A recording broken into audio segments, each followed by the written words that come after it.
सचिनला विनंती करेल की 8 मिनिटं 8 ते 9 मिनिटं झाली की मला सांग, म्हणजे मी थांबतो लगेच. तर बराचसा वेळ झाला, 4ला लोक आले, आता 6:45 झाले, त्यामुळे 2:45 तास झाले. घट्ट उपयोगिता सिद्धांत आहे अर्थशास्त्रामध्ये. त्यात घट्ट म्हणजे ज्यावेळेस ताण लागले तर पहिला ग्लास पिलं पाणी बरं वाटतं, दुसरा पिलं बरं वाटतं, तिसरा पिलं तर नको वाटतं, चौथ्याला तर घ्यायलाच इच्छा होत नाही. आता सगळे जेवढे विद्वान माणसं एकाच व्यासपीठावर तुम्ही सगळे 4 लोक या ठिकाणी आणले आणि सगळे लोक जर ऐकायचं म्हटलं तर सगळे ग्राफिक कॅपॅसिटी काय तेवढं त्यांच्याकडे समजण्याला सुद्धा तेवढा वेळ नसतो. म्हणजे त्याच्यात मला छुपा अजेंडा असा की मला या अंतर्न जायचं आता.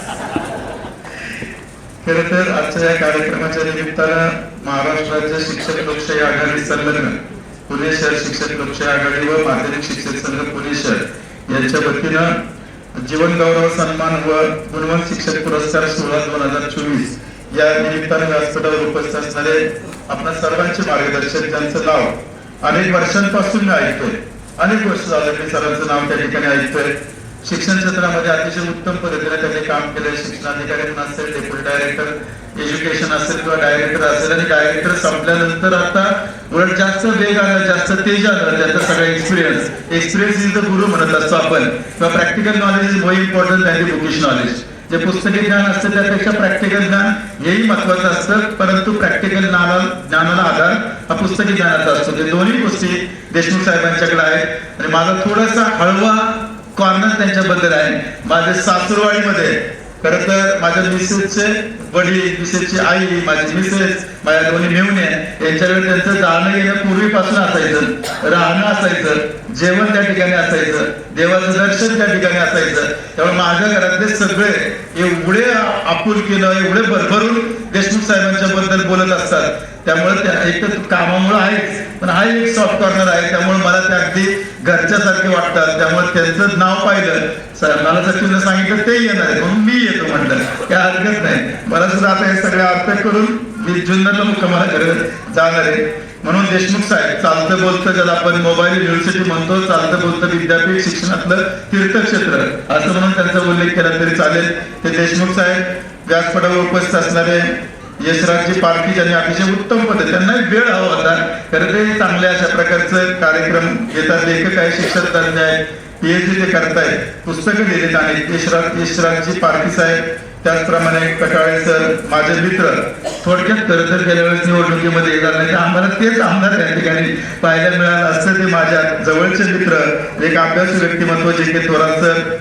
आता ज्यांनी अतिशय कमी वेळामध्ये भाषण ओळखलं, कारण कसोटी करणं आता 2020 जातोय, मे बी पुढं 10-10चं सुद्धा येण्याची शक्यता नाकारता येत नाही, 10-10 ओव्हरचं. तर आपण सगळे रेडी असलं पाहिजे शिफ्ट व्हायला, इकडनं तिकडे लगेच आपण रेडी असलं. कमीत कमी सुद्धा आता बोलावाला इथून पुढे आपल्याला लागेल. डोरसे सर, त्याचप्रमाणे शिवाजीराव कामते सर माझ्याच तालुक्यातले आहेत, उत्तम पद्धतीने त्यांनी मार्गदर्शन केलं. शिवाजीराव कामते सर मी माझा चुलत भाऊच आहे खरं, परंतु तुमच्याकडे आता सचिव म्हणून काम करतोय, ते सचिन दुर्गाडे. आम्ही मोटरसायकलवर असायचो, व्याख्यानाला जायचो, तो चालवायचा, मी पाठीमागे बसायचो. संतोष दुर्गाडे ज्यांना सत्कार केला तेही त्या ठिकाणी आहेत. आमच्या वाडीमध्ये सगळे ड्रायव्हर होते. आम्ही सगळे मराठी शाळेमध्ये रात्री मुक्कामाला असायचो अभ्यास करण्यासाठी. सगळीच मुलं आम्ही लग्न झाल्यानंतरच घरी शिफ्ट व्हायचो, तोपर्यंत शाळेतच मराठी शाळेत यायचं. कॉलेजची मुलं असो, हायस्कूलची असो, प्राथमिक सगळ्यांनी एकत्र, कॉलेजच्या मुलांनी त्यांना शिकवायचं. असं आम्ही खरं तर घडत आलो. मी त्यांना घडवलंच नाही, त्यांनी मला, आणि सगळेच एकमेकांना घडवत असतात. त्यांची आता माझ्या पुढे गेले, ते फार सुंदर बोलले दोघं सुद्धा. थोडासा वेळ कमी होता, परंतु दोघंही त्या ठिकाणी अतिशय उत्तम पद्धतीने बोललं. त्यामुळे मला असं वाटत होतं इथं उभं राहून एवढे बोलून मी माझे भाषण पुढे करतो असं म्हणत तरी, कारण मला जे बोलायचं ते ऑलरेडी त्या ठिकाणी बोललेले आहे. ते Sachin Durgade, Santosh Harichandra Gaikwad sir, Sujit Jagtap sir, Kokarkar sir, मधुराताई मॅडम, नाळे सर, मनालीताई झेंडे, शशिकांतजी शिंदे सर, शांतारामजी Kokarkar sir, Kachare sir, Imade sir, बरेच आणखी सगळे शिक्षक आहेत. म्हणजे मित्र परिवार समोर बसणे ज्यांना पुरस्कार मिळणार आहेत, सर्वच पुरस्कार्थी बंधू आणि भगिनींनो. खरंच आता आम्ही बोलता बोलता त्या ठिकाणी उल्लेख केला, मी सरांना म्हटलं की आपण सगळ्यांची नावं त्या ठिकाणी घेतो. मग सगळ्यांची नावं खरं तर घेतल्याच्या नंतर थोडासा वेळ जातो, परंतु तुम्हाला ही संघटना चालवायची, एखाद्याचं नाव राहिलं तर त्या बिचाऱ्याला वाईट वाटतं आणि तो राज किती दिवस राहतो सांगता येत नाही. आम्ही राजकारणामध्ये काम करतो, वाडी वस्तीवरती कार्यक्रम घ्यायला गेलो, एखाद्या सरपंचाचा मेंबरचा नाव घ्यायचं राहिलं की आमचा कार्यक्रम झालाच म्हणून सांगायचं. तर भाषण कमी केलं तरी चालेल, पण नावं घेतली पाहिजे. जिथं जिथं आपल्याला संघटन वाढवायचंय, बेरीज वाढवायचंय, त्या ठिकाणी या सगळ्या प्रकारच्या गोष्टींची त्या ठिकाणी आवश्यकता असते. आणि त्या पिसाळ मॅडम आहेत, शिंदे मॅडम आहेत, त्यांनी आता राज मुजावर सर आहेत, हे सगळेच जण आहेत. एवढंच मी त्यांनी तर सांगतो, आपण सगळेच जण आता मला वाटतं फक्त देशमुख साहेब बोलणार आहेत आणि नंतर मग आपल्याला सत्काराच्याकडे आपण शिवू. आपण अतिशय पवित्र अशा प्रकारच्या पेशामध्ये आपण सगळेजण आलो. काही लोकांना अजूनही वाटतं मी शिक्षक झाले नसते तर बरं झालं असतं, मला इंजिनियर व्हायचं होतं, डॉक्टर व्हायचं होतं, वकील व्हायचं होतं, IAS व्हायचं होतं, IPS व्हायचं होतं. आता नाही झालं ना, आता नाही झालं ना. तर मी ज्या क्षेत्रात आले मला शिक्षकच व्हायचं होतं असं म्हटलं तर आपण त्या पेशाला न्याय देऊ, नाही ते शिक्षक आहे पण डॉक्टरच नाही झालो, नाही झालं तर नाही झालं. जे झालंय ना तेच मला करायचं होतं असं म्हणून आपण पुढे गेलो, तो न्याय देऊ शकतो स्वतःला सुद्धा, पेशाला सुद्धा, विद्यार्थ्याला सुद्धा. त्यामुळे जे नाही त्याच्याबद्दल काय वाईट वाटून घ्यायची अजिबात गरज नाही. उलट हा सगळ्यात नोबेल अशा प्रकारचा प्रोफेशन आहे. त्या प्रोफेशन मध्ये आपण सगळेजण त्या ठिकाणी काम करतोय. शिक्षकांच्या बद्दल असं म्हटलं जातं, to see the light in the darkness of the world, darkness is ignorance, knowledge is light. हे guru is light, Guru he light आहे. कुठल्याही अंधारातून प्रकाशाकडे जात असताना अशा प्रकारचं काम जर आपण करतो ना, विद्यार्थ्यांना लाईट किंवा दिशा देण्याचं आपण काम करतो, आपण स्वयंप्रकाशित असतो. आपल्याकडे ज्ञान असतं, विचार असतात, थिंकिंग असतं, वाचन असतं, चिंतन असतं, क्रिटिकल थिंकिंग असतं. आणि हे सगळं वाचल्यानंतर आतमध्ये त्याच्यावरती प्रक्रिया झाल्यानंतर जे बाहेर पडतं ते नवनीत, ते प्रिन्सिपल्स, ते फिलॉसॉफी, ते नवीन ज्ञान. आम्ही आता ही सुरुवात करत असताना कार्यक्रमाची ज्योत पेटवली, परंतु ज्योत पेटवताना आम्ही हाताने नाही पेटवली. आधी कुणीतरी मेणबत्ती पेटवली, ते मेणबत्ती पेटवल्यानंतर ती ज्योत पेटवली. म्हणजे पेटलेली ज्योतच इतरांना पेटवू शकते, भिजलेली ज्योत इतरांना पेटवू शकत नाही. शिक्षक हा पेटलेला पाहिजे, ज्ञान असेल, विचार असेल, सतत शिकला पाहिजे. शिकू कधी शकतो आपण? मुळात आपण शिकवतो का? हा एक वेगळा प्रश्न आहे. आपण शिकायला मदत करतो. शिकवणं हा जुन्या काळातला तो कॉन्सेप्ट होता, आता तो कॉन्सेप्ट बदलला. आम्ही शिकवत नाही, आम्ही शिकायला मदत करतो. आणि कधी आम्ही शिकायला मदत करू शकतो? स्वतः शिकलो तर. नाही तर मी माझ्या BEdला MEdला जे शिकलोय तेच आता उदाहरणं दिली तर मग नाही चालणार. नवीन नवीन अशा प्रकारच्या गोष्टी आपण अडॉप्ट करतो का? त्या सगळ्या प्रकारच्या गोष्टी शिकतो का? रेफरन्स बुक आपण वाचतो का? नाही तर आमच्या इतिहासामध्ये आग्र्याहून सुटका टॉपिक असतो, आग्र्याहून सुटका टॉपिक असतो त्यावेळेस, किंवा साहित्य गणाची बोट काय काय काय काय असतं सगळं. म्हणजे आग्र्याहून सुटका हा टॉपिक असतो, त्याच्यामध्ये 4 ओळीचा एक पॅरा असतो. 4 ओळीच्या पॅरात शिक्षक त्या ठिकाणी शिकवतो, विद्यार्थी त्या ठिकाणी वाचतात, तेच परीक्षेला येतं. मग त्या 4 ओळीचा पॅराग्राफ शिकवण्यासाठी खरोखर शिक्षकाची गरज आहे का? मग त्याला वाचूनच येईल ना. मग टीचरची त्या ठिकाणी गरज काय? मग त्यासाठी टीचरची गरज इथून सुरू होते की मुळातच त्या आग्र्याहून सुटका झाली, त्याचं प्लॅनिंग काय केलं असेल, ते पेटाऱ्यातून आले का, काय आले का, विचार काय केला, चिंतन काय केलं, मनन काय केलं, प्रश्न कोणते होते, समस्या कोणती होती, अडचणी कोणत्या होत्या, त्याचं थिंकिंग शिवाजी महाराजांनी काय केलं असेल, काय विचार केला असेल, प्लॅन 1, प्लॅन 2, प्लॅन 3, नियोजन झालं, जबाबदारी टाकली, डिस्ट्रीब्युशन ऑफ वर्क झालं, एक्झिक्युशन करायला सांगितलं, चुकलं तर परत त्याच्यामध्ये रिव्ह्यू घेतला. आणि अशा पद्धतीने गेलं तर तुम्ही एखाद्या संकटातून बाहेर पडाल हे जेव्हा त्यांना सांगितलं जाईल. म्हणजे विद्यार्थ्याला शाहीचे आग्र्याहून सुटका झाली शिवाजी महाराजांची, ते पेटारा मिटारा तेवढं नाही शिकवायचं. अशा प्रकारच्या अनेक प्रकारच्या समस्या विद्यार्थ्यांच्या वरती आल्या, अडचणी आल्या, संकट आल्या, कुठेतरी अडकले, बाहेर पडण्यासाठी काय केलं पाहिजे त्याचा विचार कसा करावा, त्याचं प्लॅनिंग कसं करावं, त्याचं सोल्युशन कसं करावं, त्याच्यासाठी प्लॅन 1, प्लॅन 2, 3 कसं करावा, हे सर्व जे शिकवणं ना त्याला शिकवणं म्हणतो. आणि एकदा शिकवणं म्हणजे 10 वेळा शिकणं. ज्या शिक्षकाला सोप्या भाषेमध्ये शिकवता येतो तो शिक्षक सगळ्यात हुशार. आणि जो पुस्तकी पद्धतीने शिकवतो, समजायचं त्याचा कॉन्सेप्ट क्लिअर नाही, त्यामुळे जसं तसं पुस्तकातलं तो त्या ठिकाणी शिकवतो. दुसरा भाग, तोच पेटाऱ्यातून निघाले तो शिकवण्यासाठी आपण किती इतिहासाची दुसरी पुस्तकं वाचली, रेफरन्स बुक्स वाचली का? मुळातच रेफरन्स बुक्स आहेत हे तरी आपल्याला माहिती आहेत का? असेल तर कोणत्या शिक्षक आहेत, कोणत्या लेखकाची आहे? म्हणजे हे रेफरन्स बुक जोपर्यंत वाचत नाही तोपर्यंत आपली त्या ठिकाणी नेमकी नेसेसिटी काय, आपली गरज काय, टीचरची गरज समाजाला वाटली पाहिजे, शासनाला वाटली पाहिजे, विद्यार्थ्याला वाटली पाहिजे. आणि जर ती गरज त्यांना वाटली नाही पालकांना सुद्धा, तर मुळातच मग भविष्य काळामध्ये शिक्षकाची गरज राहील का? कारण आता आर्टिफिशियल इंटेलिजन्स आलंय. आपण पाहतो व्हॉट्सअपला याला त्याला पाहिजे ते अशा प्रकारे तुम्हाला जे हवंय ते त्या ठिकाणी टाकलं की लगेच पाहिजे ती सगळी माहिती येते. पण आमची नेमकी गरज काय? ह्या वेगळ्या पद्धतीनं बदलत्या काळामध्ये मी शिक्षक म्हणून काय देऊ शकतो? मला माणूस घडवायचा आहे. मटेरियल तर मिळणारच आहे, एका मुठीमध्ये सगळं नॉलेज त्या ठिकाणी आलंय, हे सगळं आपल्याला त्या ठिकाणी घडवायचंय आणि त्याच्यातून पुढे जायचंय. म्हणजे भविष्य काळामध्ये माझी नेमकी ऍज अ टीचर म्हणून माझी नेमकी गरज काय हे आपण शोधलं पाहिजे आणि स्वतःला सतत इम्प्रूव्हमेंट केलं पाहिजे. अक्षय भाता म्हणतो तो अर्जुनाचा होता. भातामध्ये तर काय नवीन शस्त्र अस्त्र तंत्र मंत्र प्रत्येक गुरुकडे जाऊन शिकायचं, नवीन अस्त्र त्या भात्यामध्ये टाकायचं आणि म्हणून तो भाता अक्षय होता. सतत नवीन शिकणं आणि जो सतत नवीन शिकतो तो अपडेट असतो, तोच खरा गुरु असतो. आणि मग विद्यार्थ्यांना गोळा करावं लागत नाही, विद्यार्थी त्याच्या पाठीमागे पळतात. हा सगळा कॉन्सेप्ट आपल्याला तयार करावा लागेल. स्वतःला सतत अपलिफ्ट करा, कमी समजू नका. आणि सर्व अपलिफ्ट केलं तरी सुद्धा आपण प्रचंड ज्ञानी होऊ का? हा एक प्रश्नचिन्ह आहे. कारण सॉक्रेटिसला एकदा विचारलं, सॉक्रेटिस हा किंवा the great philosopher in the world at that time, त्यावेळेस त्यांना असं विचारलं की सॉक्रेटिस मासे, जगातले सगळे लोक तुम्हाला ज्ञानी म्हणतात याचं कारण काय? जगातले सगळे लोक तुम्हाला ज्ञानी म्हणतात याचं कारण काय? त्यांनी उत्तर दिलं जे मलाही लागू पडतं, आपल्याला सगळ्यांना लागू पडतं. त्यांनी उत्तर दिलं, जगातले सगळे लोक मला ज्ञानी म्हणतात याचं कारण माझ्यामध्ये असणाऱ्या अज्ञानाचं मला ज्ञान आहे. माझ्यामध्ये असणाऱ्या अज्ञानाचं मला ज्ञान आहे, म्हणून जगातले लोक मला ज्ञानी म्हणत असावे. I know but I don't know. मला माहितीये मला काय माहित नाही. आणि ज्यावेळेस मला काय माहित नाही हे कळतं त्यावेळेस आपण ते माहिती करून घ्यायचा प्रयत्न करतो. पण मी सर्वज्ञ आहे, मला सगळंच येतं. I am perfect animal. मग कसं आपण इम्परफेक्ट समजलं तर नवीन काहीतरी मिळवू ना. आणि आपण जर परिपूर्णच आहे म्हटलं तर नवीन ज्ञान मिळवण्याची शक्यता अजिबात नाही. त्यामुळे आधी आपल्याला काय माहित नाही हे समजून घेतात. आता जर फ्लिप क्लासरूम नावाचा नवीन कॉन्सेप्ट मध्ये आला म्हणजे काय की वर्गामध्ये जाऊन आपण जेव्हा शिकवतो तेव्हा आपलंच लेक्चर त्या ठिकाणी मुलांना त्या ठिकाणी व्हिडिओ तयार करून ते लेक्चर त्यांना पाठवायचं घरी. मुलांनी ते लेक्चर जो टॉपिक आपण वर्गात शिकवणार तो आधीच मुलांना द्यायचा. मुलं घरी त्या मोबाईलवर पाहतील, याच्यावर ते पाहतील, ते सगळं ऐकतील. ऐकल्यानंतर ते टॉपिक मधलं जे समजलंय विषय संपला. जे समजलं नाही त्याचे प्रश्न विद्यार्थ्यांनी लिहायचे आणि वर्गात आल्यानंतर डायरेक्ट सरांनी कालचं वाचलं का, अभ्यासलं का, बरं आता सांगा काय तुम्हाला त्या टॉपिक मधलं समजलं नाही, तेवढेच प्रश्न मला विचार. समजलंय तर घरीच समजलंय, इथे शिकवायची परत गरज आहे का? बरोबर. म्हणजे समजलं नाही तेवढेच प्रश्न विचारायचे. आता ते प्रश्नांची उत्तरं काय करायची आपण द्यायची. अडचण थोडी आहे, त्या सगळ्या प्रश्नांची उत्तरं आपल्याला आली नाही तर नका काय त्यांना सांगायचं 15 प्रश्न विचारले, 10ची उत्तर आली, 5ची माहित नाही, मी तुम्हाला पुढच्या आठवड्यात कुणाला तरी विचारून किंवा वाचून सांगतो.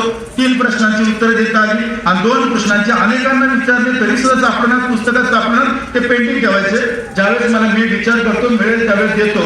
एवढं आपल्याकडे मोकळेपणा पाहिजे. माहित आहे ते माहित आहे, माहित नाही ते माहित नाही हे म्हणण्याची क्षमता शिक्षकाच्या मध्ये असली पाहिजे.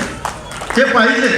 कुणीच सर्वज्ञ असत नाही. मुळातच आपल्याकडे इन्फॉर्मेशन आहे, मुळातच आपल्याकडे इन्फॉर्मेशन आहे का नॉलेज आहे का शहाणपण आहे का संशोधन आहे हा वेगळाच प्रश्न. हा इथं तर माईकवर मी बोलतोय, माईकचं आवाज चालू करणं बंद करणं हे करणं खाली करणं वर करणं हे जर समजलं, मला ज्ञान असेल की माहिती, तो बंद पडला तर दुरुस्त करता आलं तर ज्ञान. बरोबर ना? तर ते ज्ञान. आणि जर मला आणखी वेगळ्या प्रकारचा माईक बाहेर बोलल्यानंतर तो कॅप्चर करू शकतो आणि माझ्या मनात जे बोलायचं आले तो तोच बोलू शकतो. अशा प्रकारचं जर काही नवीन त्याच्यामध्ये संशोधन केलं तर ते रिसर्च, ते संशोधन. बरोबर ना? आणि शहाणपण तर वेगळंच आहे. अणुबॉम्ब तयार करणं ज्ञान, विज्ञान, तंत्रज्ञान. पण अणुबॉम्ब टाकायचं का टाकायचं नाही याची अक्कल असणं म्हणजे शहाणपण. हा शहाणपण शेवटचा विषय आहे. आता तिथपर्यंत आपल्याला मुलांना नेता येईल का काय त्या पद्धतीने आपल्या सगळ्यांना त्या ठिकाणी प्रयत्न करायचा आहे. आपण सगळ्यांनी त्या पद्धतीने नक्कीच पुढे जायचा प्रयत्न करू असं मला वाटतं. खरं तर शिक्षण आदर्शच आहे, आदर्शच आहे, अजूनही आदर्श आहे. अजूनही मी आपलं अंडरलाईन करतोय. आता समजा थोडं सर एखादा शिक्षक रस्त्यावर चालला आणि रस्त्याने चालताना मोटर करत चालला, त्यांनी गाडी रेस केली ना, जेवढे लोक गावात येतात शिक्षक आहे कुशल गाडी रेस करतो, शिक्षकाने गाडी रेस करायची नाही. चुकून एखादा शिक्षक पानटपरीवर थांबला आणि 10-5 लोकांनी बघितलं, शिक्षक आहे कुशल पानटपरीवर थांबतो, पानटपरीवर थांबायचं नाही. चुकून शिक्षक एखाद्या वेगळ्या हॉटेलमध्ये नाही का, वेगळ्या अशा प्रकारच्या हॉटेलमध्ये त्याची गाडी बाहेर उभी असेल, शिक्षक आहे हुशार असले हॉटेलच्या बाहेर थांबायचं नाही. आता तर नवरा बायको कोणतरी आलं, नवरा बायको दोघे शिक्षक असतात. आता पगारही बऱ्यापैकी मी नवरा बायको आम्ही दोघं शिक्षक आहे, माझी बायको जिल्हा परिषद शिक्षक आहे, दोघं नवरा बायको शिक्षक असतात, फ्लॅट मध्ये राहतात. आणि जर शिक्षकांची चुकून भांडणं झाली नवरा बायकोची, दोघं नवरा बायको शिक्षकांनी हुशार भांडतात. म्हणजे नवरा बायको शिक्षक असेल तरी त्यांनी भांडायचं नाही. लोक म्हणतात शिक्षकांनी हे नाही करायचं ते नाही करायचं, शिक्षक म्हणतात आम्ही करायचं काय. याचा अर्थ म्हणलं हे चांगलं आहे, कारण लोकांना वाटतं पुढारी काही वागणार नाही, त्याची अपेक्षाच नाही. उद्योगपती असेल, पुढारी असेल, अधिकारी कुणाच्याकडे नाही. शिक्षक हा एकमेव प्राणी. अजूनही लोकांना असं वाटतं शिक्षक म्हणजे आदर्श आहे म्हणून ते आपल्याकडनं अपेक्षा करतात, दुसऱ्या कोणाकडनं अपेक्षा करतात का? कोणाकडनं अपेक्षा करता येत नाही. आता मी आम्ही राजकारणात काम करतो देशमुख साहेब, चुकून आम्ही एखाद्या वेळी हॉटेलमध्ये पुढाऱ्याची गाडी थांबली, तिथंच थांबणार, दुसरीकडे पण थांबणार, तिथे एवढंच जाणार. म्हणजे त्यांच्याकडनं म्हणजे आता आपली जबाबदारी जास्त आहे, कारण लोकांना असं वाटतं अजूनही आम्हीच आदर्श आहोत आणि आहोतच. काय ते आहोतच. 90% शिक्षक अतिशय उत्तम आहे, चुकून कुणाचं तरी चुकत असेल आणि मग लोक सगळेच त्या शिक्षकी पेशावरती त्या ठिकाणी टीका करायचा प्रयत्न करतात. म्हणून आम्ही खरोखर आदर्श आहोत. मी शिक्षकाबद्दल नेहमी एक मला आवडती ती ओळ सांगतो, the teacher who tells to student, the teacher who tells to student is poor teacher. The teacher who explains to student is average teacher. The teacher who demonstrates to student is good teacher. And the teacher who inspires the student, that is the best teacher in the world. जो शिक्षक फक्त सांगतो ना तो poor शिक्षक. जो शिक्षक जरा स्पष्ट करून सांगतो ना तो सरासरी ऍव्हरेज टीचर. जो शिक्षक जरा डेमॉन्स्ट्रेशन करून शिकवतो तो गुड टीचर. आणि जो शिक्षक मुलांना चेतवतो, पेटवतो, स्फूर्ती निर्माण करतो आणि शून्यातून फिनिक्स पक्षासारखी आकाशात भरारी मारण्याचं बळ जो त्याच्यामध्ये देतो, that is the best teacher in the world. आपल्याला तसा शिक्षक त्या ठिकाणी व्हायचंय आणि मला विश्वास आहे आज तसेच शिक्षक आपले आहेत. 90% शिक्षक तशा प्रकारचे आहेत. म्हणून थोडंसं आज आपण भारताला सुपर पॉवर म्हणून बनतोय, थोडं आपण एक्सटेन्शन करतोय. म्हणजे आधी 2020 पर्यंत होतं, आता 27 पर्यंत. आता म्हणतात की बाय 2047 पर्यंत India will super power in the world असं आपण म्हणतोय. परंतु याचा अर्थ काय? आज सुद्धा सर आज आपला देश जगातल्या जीडीपीचा ज्यावेळेस विचार करत असतो, जीडीपीचा विचार करत असताना भारत जगातल्या 5व्या नंबरचा highest GDP in the world अशा प्रकारचे जे 5 नेशन्स इन दी वर्ल्ड आहेत ना त्याच्यामध्ये we R the 5th nation. त्याच्यामध्ये 1 नंबरला आहे अमेरिका. त्यांचा जीडीपी किती आहे माहितीये? अमेरिकेचा जीडीपी आहे $28.78 ट्रिलियन. म्हणजे 1 लाख कोटी डॉलर म्हणजे 1 ट्रिलियन म्हणजे $28.78 ट्रिलियन अमेरिकेचं आता जीडीपी आहे. चायना 2 नंबरला आहे. चायनाचा जीडीपी आहे $18.53 ट्रिलियन हा चायनाचा जीडीपी आहे. 3 नंबरला जर्मनी आले आता, त्यांचा जीडीपी आहे 4.59. किती खाली आले बघा. 3 नंबरचा देश आहे म्हणजे 28 पासून 28.78 18.53 आणि डायरेक्ट 3 नंबरला जर्मनी आहे 4.59 ट्रिलियन डॉलर. 4 नंबरला जपान आहे 4.11 ट्रिलियन डॉलर. 5 नंबरला इंडिया आहे आता 2024 आकडेवारी मी सांगतोय 3.94 ट्रिलियन डॉलर. जवळपास 4 ट्रिलियन डॉलर पर्यंत आपण पोहोचलो. इंग्लंडला ओव्हरटेक केले आपण 6 महिन्यापूर्वी आणि इंग्लंडचं ट्रिलियन आहे 3.50 ट्रिलियन डॉलर. इंग्लंडची इकॉनॉमी म्हणजे आपण 5 नंबरला आहे. मग कुणी आणलं? आम्ही शिक्षकांनी आणलं ना. सायंटिस्ट कोणी केले, डॉक्टर कोणी केले, IT इंजिनियर कोणी केले, पॉलिटिशियन कोणी केले, इंडस्ट्रियलिस्ट कोणी केले, हे सगळे डेव्हलपमेंट करतोय ना. आज सुद्धा आपण पाहतो अमेरिकेमध्ये सुद्धा सिलिकॉन व्हॅली सारख्या ठिकाणी बऱ्याच प्रमाणामध्ये सॉफ्टवेअर असतील, हार्डवेअर मध्ये असतील, डॉक्टर्स असतील, हे सगळे लोक जे आहेत ना आपले. इव्हन इंग्लंडमध्ये उत्तम ग्रॅमॅटिकली करेक्ट, सायंटिफिकली आणि ग्रॅमॅटिकली करेक्ट इंग्लिश बोलणारे लोक कुठले आहेत माहितीये? इंग्लंडचं नाही, भारतातले. आपण जेव्हा फॉरेन लँग्वेज शिकतो ना जास्त ग्रॅमॅटिकली करेक्ट आपण त्या ठिकाणी बोलतो. आता मी मराठी बोलतोय, आपण इतका भाऊ करतो मराठीचा, माहित नाही का ग्रामरचा. आता मी कोणत्या काळात बोलतोय? चालू वर्तमान काळ, पूर्ण वर्तमान काळ, अपूर्ण, रस कोणते, वृत्त कोणते, अलंकार कोणते, काय माहित नाही म्हणा. मी बोलतोय ना. मग बोला ना इंग्लिश मध्ये. डायरेक्ट सुरुवात करताना ग्रामर टेन्शन आधी बोला, हळूहळू त्याच्यात स्किल त्याच्यात समजून घ्या, नंतर परफेक्ट बोला. पण सुरुवात त्यामुळे ते टेन्शन येतं. पण आपली लोक बाहेर जाऊन चांगल्या प्रकारे त्या ठिकाणी बोलतायत, ही गोष्ट त्या ठिकाणी मला महत्वाची वाटते. असू द्या. तर या सगळ्या प्रकारच्या गोष्टी आपल्याला त्या ठिकाणी आहेत, लक्षात येणार नाही. पण पूर्वीचं spare the rod and spoil the child ही आता संपलं. छडी लागे चमचा विद्याय गंगमाता समजलं. आता त्या ठिकाणी स्टुडंट सेंट्रलाइज किंवा स्टुडंट सेंट्रिक अशा प्रकारची शिक्षण पद्धती आली. पूर्वी टीचर सेंट्रिक होती, शिक्षकाला जसं वाटायचं तसं. आता नाही, विद्यार्थ्यांना काय हवंय याचा विचार करून आपण किती बदललो विचार करा ना, किती आपण समजून घेतो. आणि म्हणून आता आपण इनोव्हेटिव्ह असतो, अडॅप्टेबल त्या ठिकाणी असतो, होलिस्टिक डेव्हलपमेंटचा आपण विचार करतो, टेक्नॉलॉजीचा सपोर्ट आपण त्या ठिकाणी मोठ्या प्रमाणावरती घेतोय, प्रोफेशनल डेव्हलपमेंट आपण आपल्यामध्ये करतो. अनेक गोष्टी आहेत, मी तर त्याचा जास्त वापर करत नाही कारण त्याच्यामध्ये फार हे करता येईल. परंतु एवढंच सांगतो मी, म्हणून त्या याच्याबद्दल बोललो की ज्या फ्लिप क्लासरूम बद्दल, कारण मीच माझ्या कॉलेजमध्ये असताना एका शिक्षकाच्या वरती गॅदरिंगच्या वेळेस फिशपॉट टाकला होता. शाळा सारखं काहीतरी होते, म्हणजे त्यांची टीचिंग मेथोडॉलॉजी जी होती त्याच्यावरती कसे शिकवायचे तर ते शिकवण्याची पद्धत माहीत नाही आता ती मला किंवा आपल्याला कोणाला लागू होईल. सिंपल इज रिपीटेड, ते कसे शिकवायचे. Simple is repeated, difficult is omitted. In this way our syllabus is completed. सोपं पुन्हा शिकवलं, अवघड सोडून दिलं. अशा प्रकारे आमचा अभ्यासक्रम पूर्ण उलट पाहिजे. Difficult is repeated, simple is omitted. ते शिकूच नका, घरी करा. अशा प्रकारे अभ्यासक्रम केला पाहिजे. मला वाटतं आपण ते करू, मग विद्यार्थ्यांना सगळ्याच गोष्टी येतील. शेवटच्या एका मिनिटात एवढं सांगतो, हे सगळं करायचं असेल, change your mindset doesn't matter how many handset you change.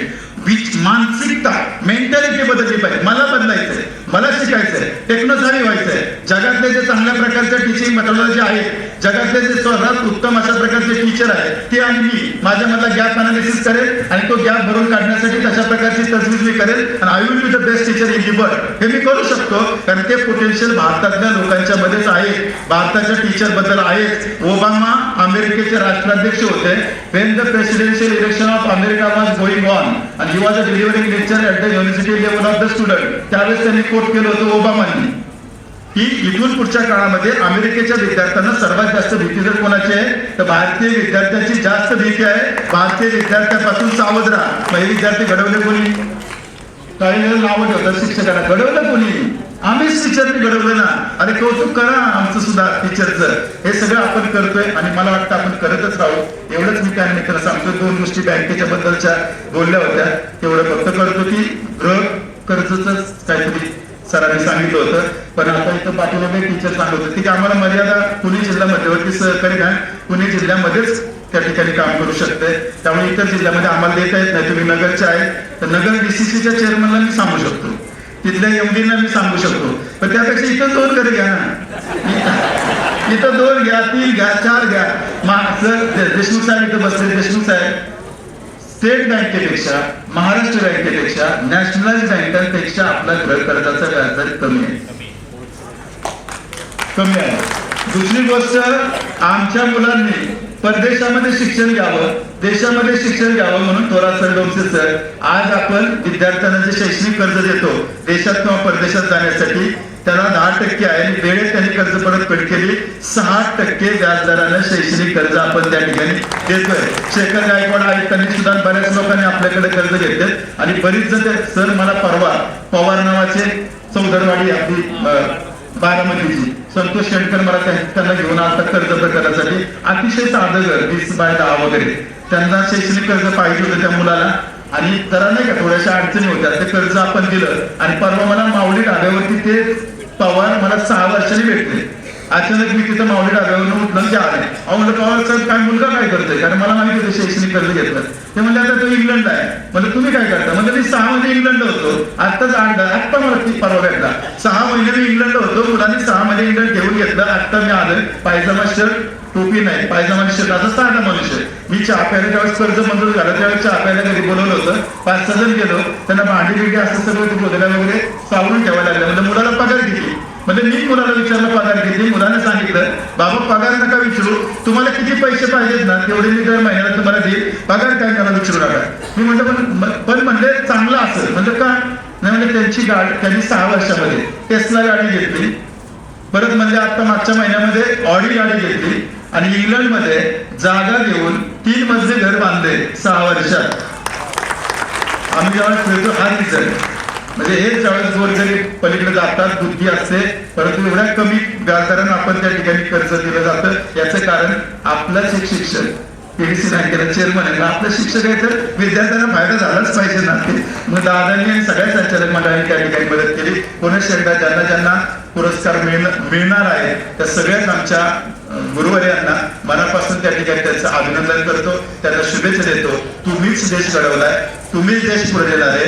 5 नंबरची असणारी अर्थव्यवस्था 1 नंबरला नेण्याचं काम सुद्धा आमचे शिक्षक करणारे, यात मात्र शंका नाही. तुम्हाला सगळ्यांना मनापासून धन्यवाद. संतोष आणि सचिन हे घरातलीच दोन्ही खरं तर भावंडच आहेत आमची. आज दोघांचंही त्या ठिकाणी भाषणं ऐकल्यानंतर मला बरं वाटलं आणि थोडं याही गोष्टी जाणीव झाली की आता आपण कुठे कुठे हळूहळू थांबलं पाहिजे, यांना आपण कुठे त्या ठिकाणी पाठवलं पाहिजे. तुम्हाला दोघांना सुद्धा आणि सगळ्या शिक्षकांना, सगळीच माझ्या घरातली सगळ्यांना मनापासून शुभेच्छा आणि अभिनंदन. धन्यवाद.